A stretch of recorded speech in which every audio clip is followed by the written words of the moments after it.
What's up you guys, welcome back to the channel. Today I have a couple of things that I picked up from the Nike factory store.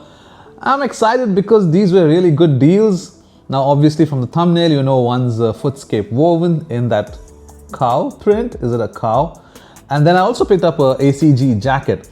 Although the ACG jacket is not really a prime focus, I'm looking at the Footscape only. I thought I'd let you know how much I paid before we get into the video. I think the ACG jacket was about $27 to $30, and the Footscape I paid about $33 to $35. So all in all, a good deal. Within $70 I got like this really thick puffer kind of a jacket and the pair of shoes. Now before we get into the video, if you're new to the channel, make sure to subscribe and give this video a thumbs up if you like the contents. I have videos coming out every now and then, mostly sneaker reviews, occasional vlogs as well. But yeah, let's dive in. Now starting off with the jacket, like you can tell, this is an ACG. I think it's an ant cutter jacket. I think the mic might be picking up a lot of the noises, but yeah, this is a size M. I usually wear an L, but since it was oversized, they recommended a size M. It's got Polar Tech. This is wind, water, and cold proof, winterproof. Let me zip this up. It's got these nice pockets to keep your hands warm, obviously extra utility pockets right here. But that is the jacket and 99 AED. So that's about $30 I guess. And now for the shoe. This is the Footscape. Now obviously the Footscape came in women's sizing, so I went with my true size, which is a US 9, UK 8, and the US 9 men's is US 10.5 in women's. So the Nike Air Footscape came out in 1996. Then there was also the Nike Air Woven, and eventually they came to a point where there was a Nike Air Footscape Woven. So this is what that pair is. What does the color say? It says sail, and black. Like you can see right there, Footscape Woven. I'll lift the lid open. Now, I gotta admit, when I saw this pair initially, I think it was 2023. Yeah, this pair is 2 years old, which explains why it's marked down so much, but there was only one pair left in my size and I had to grab it. In fact, my friend Preetham grabbed it from the factory store and he decided to make this reel that mimics the kind of unboxing reels that I do. Man, that was too funny. That was too funny. But let's get the pair out. So Nike tried to bring back the Footscape in 2023. Now, gotta admit, this is a very niche sneaker, and I'm talking about the sneaker and haven't even showed it to you. There you have it, the Nike Air Footscape in that woven execution. So these were kind of a niche sneaker. Nike tried bringing it back in 2023, which is when this pair came out with a bunch of other colors. It was also a Fruity Pebbles kind of an execution, but in honesty, this was the only pair that I liked and I wanted to get my hands on, but they were in such limited quantities here in UAE that I couldn't get my size ever. Eventually, 2 years later, I find one in the factory store, so luck was on my side, albeit a little late.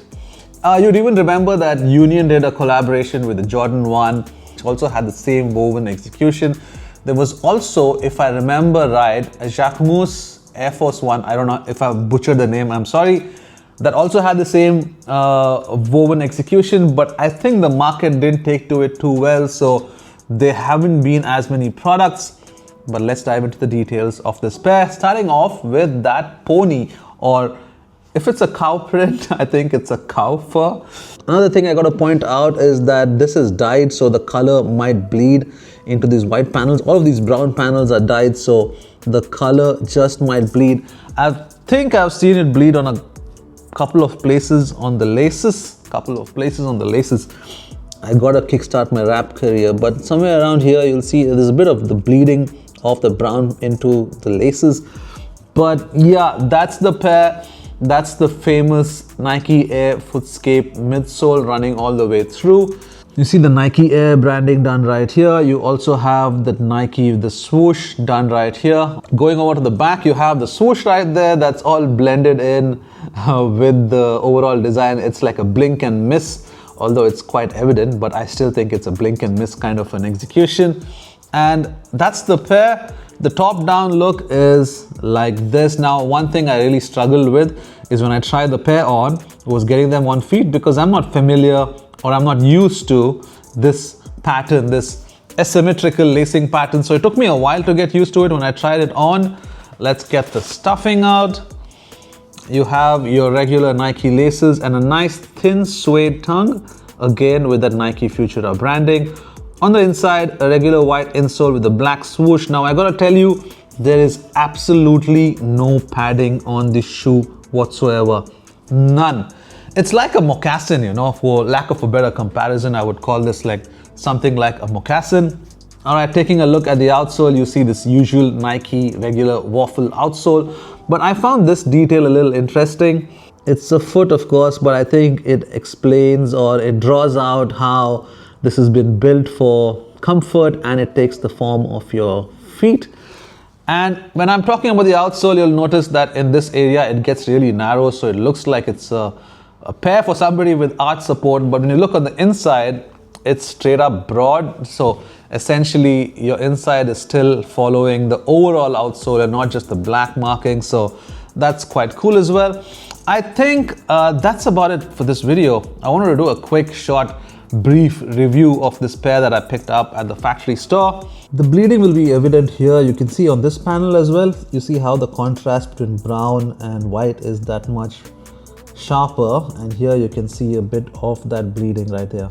I'm gonna slip these on feet to show you what they look like, but before I do that, I think I'd missed taking you through these ribbons. So these woven areas or these ribbons are just interwoven and they just go through all around the shoe in one swoosh, not swoosh, but one swooping moment. So it just wraps around the entire shoe. There's no breaks.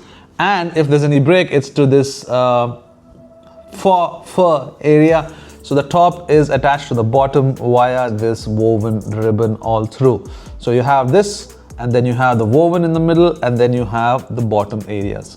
Okay, now for the on feet. So you see, unlike conventional shoes where you have a tongue that separates on both sides, this is just this one diagonal opening. So it gets a little difficult because you can't expand the shoe beyond its existing structure. So I feel like, am I supposed to wear these bare feet or what? I don't know, but also you got this leather lining on the heel counter right here, so that makes it harder to get it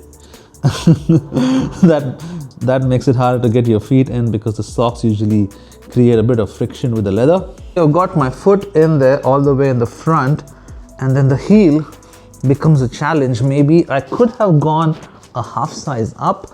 All the while I wear it on feet, it's perfect, it's proper. Yeah, this was relatively easier.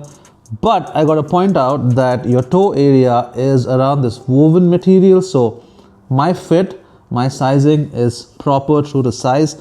However, my toe is riding on this woven area. So if that's something that's of discomfort to you and you're considering picking up a pair, maybe go up a half size. Okay, both the pairs laced up. This is the top down view.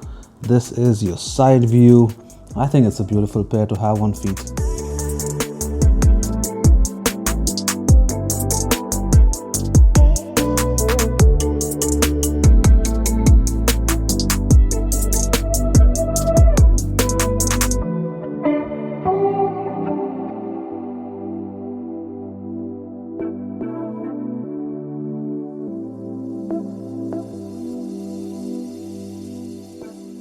And shlabam, that's it for this video, you guys. Thanks for staying all the way to the end. Let me know in the comments what you think of the Footscape. Is it too niche? Is it even a sneaker, or do we call this like a shoe and not a sneaker specifically? Yeah, let me know all in the comments. I'll see you in the next one. Peace. Take it easy.